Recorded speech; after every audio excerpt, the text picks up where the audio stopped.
이제 하나님의 말씀 읽겠습니다. 구약성경 시편 1편 1절로 6절 말씀입니다.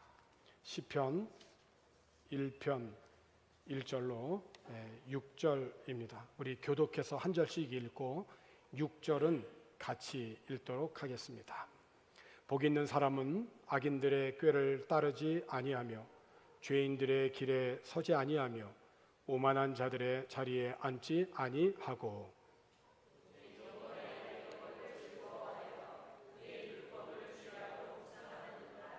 그는 시냇가에 심은 나무가 철을 따라 열매를 맺으며 그 잎사귀가 마르지 아니함 같으니 그가 하는 모든 일이 다 형통하리로다.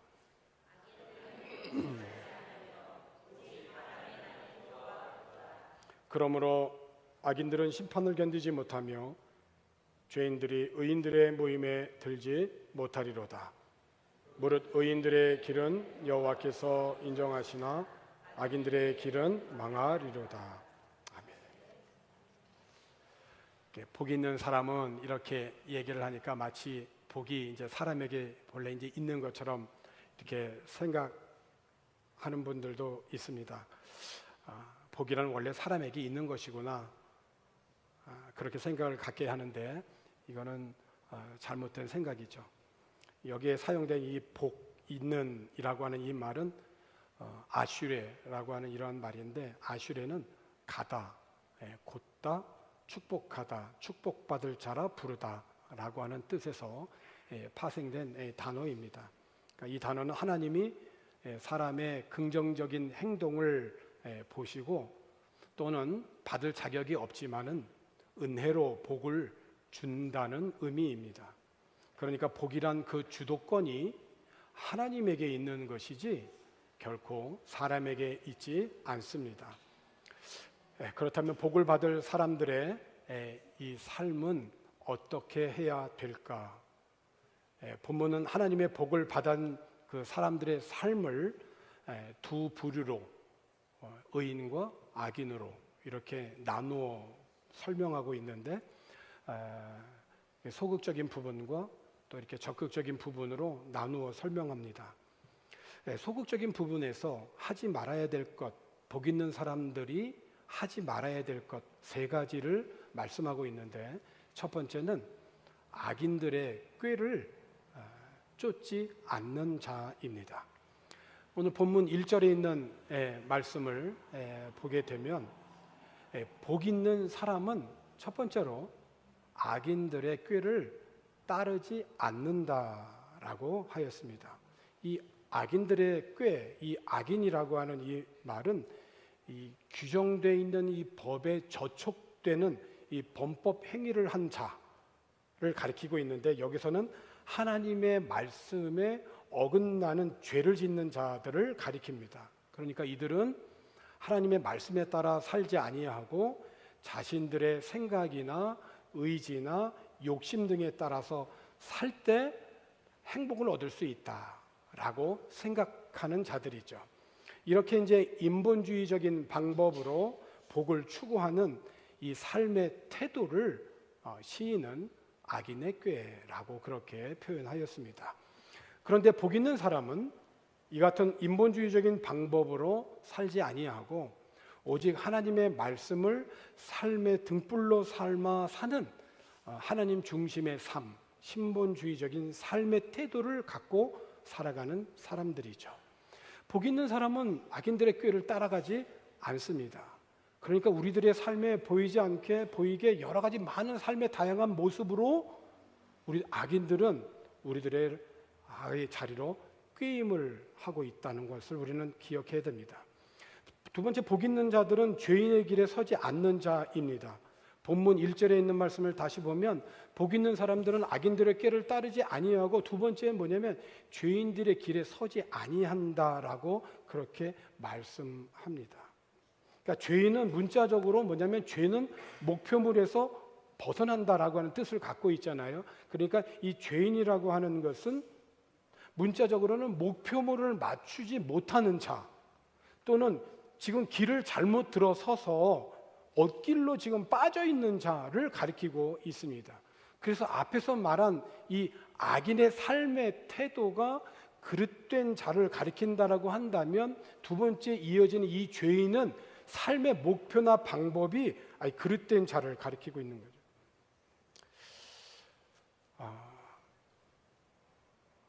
죄인들의 길에 서지 않는다. 복 있는 사람은요. 세 번째는 오만한 자입니다. 본문 1절에 있는 말씀을 다시 이렇게 보게 되면, 복 있는 사람들은 악인들의 꾀를 따르지 아니하고 죄인들의 길에 서지 아니하고, 세 번째가 뭐냐면 오만한 자들의 자리에 앉지 아니한다.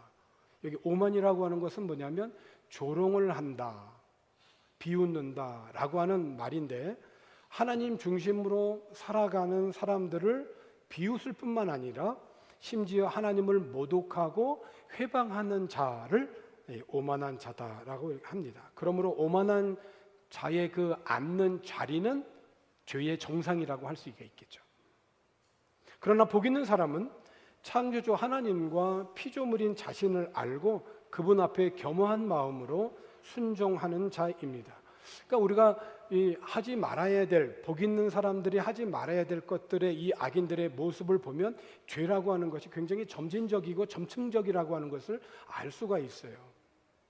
그래서 이들의 행동하는 것을 보게 되면 쫓아가고 서게 되고 아예 앉아버리는 그 동사들을 보니까 그렇잖아요. 악인을 따라가고 쫓아가고, 그 다음에 죄인들의 길에 아예 서버리고, 그리고 그 자리에 아예 오만해서 아예 앉아버리는, 그러니까 이 삶의 태도와 방법과 목표가 그릇되었기 때문에 점차적으로 이 죄의 미혹당해 죄와 버타다가 그 죄악에 완전히 사로잡히고 마는 과정을 이렇게 점층적으로 우리들에게 보여주고 있어요. 꾀를 따르게 되다가 길에 그 죄인들과 함께 서게 되고 아예 오만해서 자리에 앉아버리는,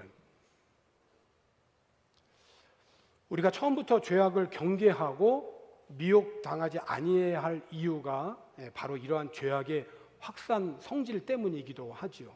그렇습니다. 복을 받지 못하는 자의 상태는 죄를 처음에는 마음으로, 그 다음에는 행동으로, 그리고 그 행동이 반복되고 굳어져서 습관적으로 죄를 짓는 자입니다. 그래서 야고보 사도는 야고보서 1장 5절에 있는 말씀에서 보니까 이렇게 교훈을 했습니다. 욕심이 잉태한 즉 죄를 낳고 죄가 장성한 즉 사망을 낳느니라.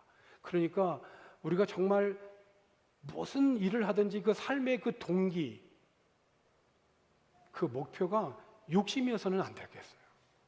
정말 그 욕심으로 시작한 것은 결국은 죄를 짓습니다. 그러니까 사탄은 우리들을 욕심으로 미혹합니다. 욕심을 부리게 해요. 결국 욕심을 부리게 하고, 그래서 죄의 길에 서게 하다가 결국은 오만하게 돼서 결국은 그 욕심으로 말미암아 죄의 길에 들어서고 사망에 이르게 되는 거죠. 그런데 복 있는 자들은 결코 이들을 따르거나 사귀거나 함께 동거하지 않는 자입니다. 그래서 오늘 시편의 성경에서는 가장 그 많은 편수를 보여주고 있잖아요. 150편. 들어가는 관문이라고 볼 수가 있어요. 시편 150편에 들어가는 입구인 것과 같죠. 그 입구에서 말씀하고 있는 게 뭡니까? 법이죠. 하나님의 법. 복을 받는 사람은 누구냐라고 하는 거예요. 그래서 복을 받는 사람들은 결코 악인들의 꾀를 따라가거나 죄인들의 길에 함께 서거나 오만해서 그 자리에 앉아버리는 그런 죄의 정상의 자리에 서는 자가 아니다. 그러므로 시편 기자는 분명하게 교훈하고 있는 거예요. 너희들이 어떤 길에 서야 할지를 선택하라는 거예요. 요구하고 있는 것입니다. 복 있는 사람은 악인과 죄인과 오만한 자의 길을 버리는 사람인데, 시인은 지금 하나님의 백성인 신분인 복 있는 자의 그 삶을 택할지, 아니면 악인의 권모 술수와 죄인의 삶의 방식과 하나님마저 두려워하지 않는 오만한 자의 그 모임을 택할지 정하라고 그렇게 요구하는 것입니다. 사실은 둘 사이에 걸쳐 있을 곳은 없어요.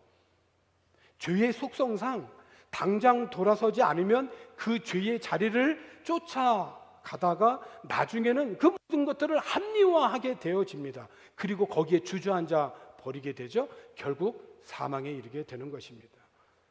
오늘 그래서 우리들에게 던지는 질문이 있는 것입니다. 여러분들은 지금 어디쯤 가고 있냐는 것입니다. 하나님이 우리에게 진심으로 원하는 것은 우리가 보다 적극적인 생활로 복을 받는 자의 삶을 살아가는 거예요. 그 적극적인 삶의 방식이 앞부분에서는 악인들의 꾀를 따르지 않고 죄인의 길에 서지 않고 오만한 자리에 자리에 앉지 않는 것으로 시작을 하지만 보다 적극적으로 우리가 해야 할 게 뭐냐? 그게 두 가지라는 거죠. 이 두 가지는 자연스럽게 연결되어 나타납니다. 하나가 말씀을 즐거워하는 삶인 거죠. 하나님의 말씀이 이제 구약의 배경으로 보자면 모세오경 또는 하나님께서 구약 선민 이스라엘 백성들에게 주신 구약의 율법을 가리키고 있지만 보다 넓은 차원에서는 하나님은 우리에게 성령을 통하여 영감을 주신 모든 하나님의 말씀이라고 볼 수가 있죠. 하나님께서 인간에게 주신 모든 계시, 이 계시의 말씀을 뜻함으로 이 성경 전체를 우리가 가리킨다고 볼 수가 있는데 이 복 있는 사람은 하나님의 말씀을 즐거워합니다. 그래서 유대인들은 하나님의 말씀의 이 끝부분에다가 꿀을 붙인다고 하죠. 자녀들에게 말씀을 읽을 때 이걸 넘길 때 말이죠. 넘길 때 이렇게 옛날에 이렇게 좀 묻혀서 이렇게 했잖아요. 이렇게 하면서 송이꿀보다 달다. 그래서 한 장씩 넘겼다는 겁니다. 그만큼 하나님의 말씀은 송이꿀보다 달고 귀한 것이다. 오늘 주일학교 어린이들하고 함께 같이 이 말씀 또 함께 나누면서 매일 밥 먹는 사람 손들어봐 그랬더니 다 손들어요. 다 손들어. 10명이 다 손들더라고요. 우리가 하나님을 보이지 않지만 우리가 하나님을 어떻게 섬겨야 되지? 하나님이 좋아하시는 거는 뭐지? 하나님이 싫어하시는 건 뭐지? 우리가 어떻게 알 수 있을까? 하나님이 계시된 이 말씀을 통해서 알 수 있지. 그렇다면 우리는 하나님을 어떻게 섬겨야 할지를 아는 영혼의 양식은 이 하나님의 말씀이라고 볼 수 있는데 이 하나님의 말씀을 매일 읽는 사람 손들어봐. 제가 회개해야 되겠더라고요. 한 명도 없어요. 박유 행복한 교회 주일학교 어린이들이 매일매일 하나님의 말씀을 한 절이라도 읽는 어린이들이 단 한 명도 없어요. 이게 지금 우리의 현실이에요. 정말 현실인 거예요. 우리들의 모습인 거예요. 사실 우리들의 모습이 아이들에게 그대로 지금 나타나 있다고 보면 틀린 말이 아니에요. 그래서 아이들에게 약속해서 내가 한 달에 한 번은 너희들하고 예배를 드리면서 설교를 하는데 다음 달 4월 달 첫째 주에 너희들이 가장 그래도 남들한테 방해받지 않는 좋은 시간이 언제지? 물어봤더니 게임하는 시간이요 그러더라고요. 게임 해야지. 게임하는 거 말고 너희들이 집중적으로 혼자서 방해받지 않는 시간, 그 시간이 언제야? 그랬더니 누구는 토요일 오후 2시 딱 얘기하더라고요. 토요일 오후 2시. 아빠는 뭐하고 오빠는 뭐하고 그 시간은 자기가 혼자 그 시간, 그런 시간 일주일에 한 번 말고 매일매일 너희들이 매일매일 너희들의 건강과 삶을 위해서 매일 밥을 먹어야 되는 것처럼 우리들의 영혼이 양식은 하나님의 말씀을 매일매일 한 장이 아니더라도 한 절이라도 매일매일 시간을 정해놓고 읽어야 돼. 아니 심지어 간식 시간도 정해놨는데 왜 하나님의 말씀은 정해놓는 시간이 없지? 아무도 방해받지 않을 너만의 조용한 시간, 그 시간에 하나님의 말씀을 읽고 묵상할 수 있는 그 하나님의 말씀을 즐거워하는 자가 복 있는 사람이다. 우리는 다분히 복을 굉장히 물질적인 것으로 많이 생각을 해요. 구약의 배경으로는 당연하죠. 많은 부동산을 소유하고 가축을 소유하고 많은 자녀들을 출산하고 이 모든 것을 우리의 복이라고 하는 것으로 설명할 수 있죠. 이거를 포함해서 나아가 영적으로 정말 복이 뭐냐? 복 있는 사람이 뭐냐? 성경은 우리들에게 말씀합니다. 하나님의 말씀을 즐거워하는 자. 하나님의 말씀을 즐거워하는 자가 복 있는 사람이다. 그걸 하나님이 기뻐하신다는 겁니다. 그런 자를 하나님이 좋아하실 수밖에 없다는 겁니다. 악한 소굴에 들락날락 거리기를 하나, 누구의 악한 꾀임에 빠지기를 하나, 오직 하나님의 말씀에 사로잡혀가지고 하나님의 말씀을 즐거워하는 자를 하나님이 좋아할 수밖에 없다 이거예요. 하나님이. 그 하나님의 말씀을 즐거워하는 자는 당연히 어디로 이어지냐면 하나님의 말씀을 묵상한다라고 하는 거예요. 묵상한다. 그러니까 개역 성경에 보면 묵상이라고 하는 말에 이제 번호가 매겨져 있죠. 그리고 이제 난해주로 이렇게 되어 있잖아요.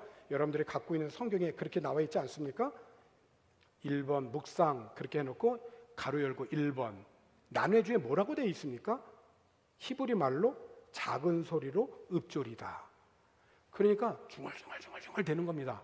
중얼중얼 되는 거예요. 그러니까 뭐 시동 걸고 차 기다리다가도 중얼중얼. 뭐 하여튼 뭘 하다가도 중얼중얼. 하나님의 말씀을 중얼중얼 거리는 게 이게 이제 작은 소리로 읊조리는 게 이 묵상하는 겁니다. 그래서 오늘 우리가 하나님의 말씀을 즐거워하고 묵상하는 자는 악인과 죄인과 오만한 자의 삶을 피하는 지혜가 있습니다. 어느 한순간도 이 세상의 시험에서 자유롭지 못하기 때문에 소가 여모를 되새김하는 듯이 늘 하나님의 말씀을 마음에 두고 누구를 대하든지 만나든지 어떤 일을 결정하든지 그 말씀을 비추어 보는 길밖에 없어요. 혹시 말씀을 묵상하고 말씀을 읽고 하는 것이 짐이 되지는 않는지 모르겠습니다. 말씀이 짐이 아니라 즐거움이 되어지기를 바라고, 말씀을 통하여서 나를 만나고 싶어 하시는 그 하나님 아버지의 마음을 헤아릴 수 있는 그런 은혜가 있기를 권합니다. 오늘 본문에 있는 말씀의 3절과 4절에 있는 말씀을 보게 되니까 복 있는 사람과 그렇지 않는 악인의 모습이 그 결과가 대조가 되어 있어요. 3절에 보니까 이렇습니다. 그는 시냇가에 심은 나무가 철을 따라 열매를 맺고 그 잎사귀가 마르지 아니함 같으니 그가 하는 모든 일이 다 형통하다. 그러니까 내 뜻대로 내 마음대로 내가 원하는 대로 다 되어지는 것이 형통이 아니라 하나님 아버지 뜻대로 이루어지는 모든 것은 다 형통인 거예요. 시냇가에 심은 나무가 그 뿌리를 깊이 내려서 비록 겉으로 보일 때는 흉년인 것 같고 가물지만 그 시냇가에 밑에 깊이 뿌리 내려져 있는 그 뿌리를 깊이 내려가 보니까 물가에 댔다는 거예요. 하나님의 말씀에 지금 대고 있다는 거예요. 내 마음과 영혼이 하나님의 말씀에 지금 터치되어 있다는 거예요. 그래서 내 주변에 지금 상황은 여러 가지 드라이하고 여러 가지로 많이 힘들고 어려운 환경 속에 많이 놓여져 있지만 내 하나님을 향하는 내 마음의 영혼과 중심은 지금 하나님의 말씀의 뿌리에 깊이 지금 닿고 있는 거예요. 그래서 거기에서 내 영양분이 올라오고 있는 거군요. 그러니까 철을 따라 열매를 맺고 꽃을 피우고 마르지 아니한 같다. 그가 하는 모든 일이 다 형통한다. 그런데 악인들은 그렇지 않다는 거예요. 4절에 보니까 이렇죠. 악인들은 그렇지 아니하며 오직 바람에 나는 겨와 같도다. 아주 약한 바람에도 훌쩍 날아가 버리는 것이 겨잖아요. 당장에는 별 차이가 없어 보이고 때로는 하나님 없이 사는 사람이 더 나아 보일 때도 있어요. 그러나 사실은 그것은 허상입니다. 이는 비바람에도 끄떡없이 시냇가 옆에 든든히 서 있고 사시사철 푸르름을 잃지 않고 뿌리 깊이 내린 그 나무와 잔바람에도 쉬 날아가는 겨가 다른 만큼 다른 거예요. 지금 현실 논리를 따라서 시류에 휩쓸리는 사람은 나중에 심판을 견디지 못하지만 지금 내가 힘들고 어려운 가운데 있다 할지라도 말씀의 뿌리를 내리고 그 하나님의 말씀을 의지하고 신뢰하고 믿음으로 사는 사람들은 결국은 형통할 것입니다. 가장 중요한 것이 남았는데요. 그것은 하나님의 인정입니다. 그 이스라엘의 역사를 보면 남과 북이 이렇게 분열이 되면서 남쪽에는 20여 명의 왕이, 북쪽에는 19명의 왕이 이제 통치를 합니다. 모두 이제 39명의 왕이 통치를 하잖아요. 그런데 반복되어서 왕이 나타날 때마다, 왕이 통치를 시작할 때마다 반복되어서 나타나는 똑같은 말이 있어요. 그게 무슨 말이냐면 하나님이 보시기에, 그 말이에요. 하나님이 보시기에 참 좋았다. 이 말이 거의 비슷하게 들어가 있어요. 그러면 악한 왕과 선한 왕을 구분하는, 구별되어지는 현격한 기준의 그 분기점이 어디냐? 하나님의 말씀에 있어요. 비록 아버지로부터는 우상 숭배하고 온갖 정치, 사회, 문화, 교육적으로 타락하고 부패한 그 모든 것들을 유업으로 물려받았지만 이렇게 해서는 우리나라가 살 수 없다. 하나님의 말씀으로 돌아가야 된다 그러고 성전을 수리하고 하나님의 말씀을 찾고 하나님의 말씀을 연구하게 하고 그 말씀을 연구하는 사람들을 모집해서 잘 백성들에게 가르치게 하고 소위 종교 개혁을 일으키게 하는 그때 그 왕들은 선한 왕들이고 나라가 부강했어요. 잘 살았어요. 선한 영향을 주었어요. 백성들이 평안했어요. 하나님을 믿기 너무 좋았어요. 그런데 욕심을 내고 여기 붙었다 저기 붙었다, 하나님이 아니라 여기 강대국 같으면 여기에 갖다 붙었다가 그랬던 왕들은 다 멸망하고 말았어요. 그래서 오늘 시편을 들어가는 입구와 같은 이 현관문에서 우리들에게 가르쳐주고 있는 것은 하나님의 인정이라는 거예요. 참 우리에게 참 성숙한 신앙을 참 요구하는 거죠. 누가 알아주든 알아주지 않든 하나님이 알아주는 것으로 내가 만족하고 내가 정말 하나님 앞에 내가 진실한 믿음의 자리를 끝까지 지켜나가는 그거 참 쉽지가 않은 것 같아요. 그래도 격려가 있고 칭찬이 있고 알아주고 이렇게 해야 좀 이렇게 기분도 나고 힘도 날 텐데 알아주는 사람도 없고 그럼 참 속상하기도 하죠. 근데 참 중요한 거는요, 하나님의 인정입니다. 언젠가 우리가 다 하나님 앞에 다 설 때가 있는데요, 하나님의 인정이에요. 6절에 있는 말씀이죠. 6절에 있는 말씀 같이 한번 우리가 읽어보겠습니다. 읽습니다. 무릇 의인들의 길은 여호와께서 인정하시나 악인들의 길은 망하리라. 인정한다라고 하는 것은 뭐냐면 안다는 거예요. 내가 너를 안다고. 저 사람이 나를 모를 것 같은데 나를 알 때 좀 당황스러울 때가 있어요. 그렇죠? 당황스러워요. 그런데 아주 널리 알려진 훌륭한 사람인데 나를 기억해 준다고 할 때는 굉장히 마음이 또 뿌듯할 때도 있죠. 근데 하나님이 나를 아신다? 하나님이 나를 인정하신다. 이것만큼 세상에 가장 좋은 게 어디 있습니까? 그죠? 의인들의 길은 여호와께서 인정하시지만 내가 너와 함께 해줄게. 내가 너와 함께 같이 간다. 두려워하지 마. 놀라지 마. 내가 너와 함께 한다. 놀라지 마. 내가 너와 함께 해. 이걸로 믿고 가는 겁니다. 그죠? 의인들은. 근데 악인들은 잘 되는 것 같은데 결국 망합니다. 망하게 되어 있어요. 점점 망합니다. 그래서 우리는 하나님이 어떤 분이시냐? 의인의 길은 인정하시고 악인의 길은 망하게 하시는 분, 하나님께서 의인의 길을 인정하시는, 하나님이 나를 알아주시는, 하나님과 말씀으로 동행하며 언약관계에 충성하는 그런 자녀의 발자취를 하나님이 모르실 리가 없어요. 그죠? 모르신다면 하나님이 아니시잖아요. 모르실 리가 없어요. 그죠? 이게 얼마나 위로가 됩니까? 하나님은 모르실 리가 없어. 저 목사가 나를 몰라줘도, 저분이 나를 몰라줘도 하나님은 모르실 리가 없어요. 그죠? 아멘이시죠? 하나님께서 의인의 길은 인정하시니, 반면에 말씀을 외면하고 자기 길을 가는 악인은 멸망의 길로 가는 것이에요. 사랑하는 성도 여러분, 내 모든 길을 주님께 다 보여드리고 매 순간 주님과 의논하며 주님이 인정하시고 알아주시는 그 믿음의 길을, 순종의 길을 기쁨으로 걸어가실 수 있기를 주님의 이름으로 축원합니다. 기도하겠습니다. 하나님 아버지, 내가 어떤 태도를 취하느냐에 따라서 복 있는 자와 죄인, 의인과 악인의 운명으로 갈리는 것을 보게 됩니다. 복의 주관자 되시는 아버지 하나님, 하나님이 좋아하시는 사람, 하나님이 기뻐하시는 사람, 하나님이 사랑하시는 사람, 하나님이 인정하시는 복 있는 사람의 길로 걸어가는 우리 모든 성도들 되게 하여 주시옵소서. 예수님의 이름으로 기도하옵나이다. 아멘.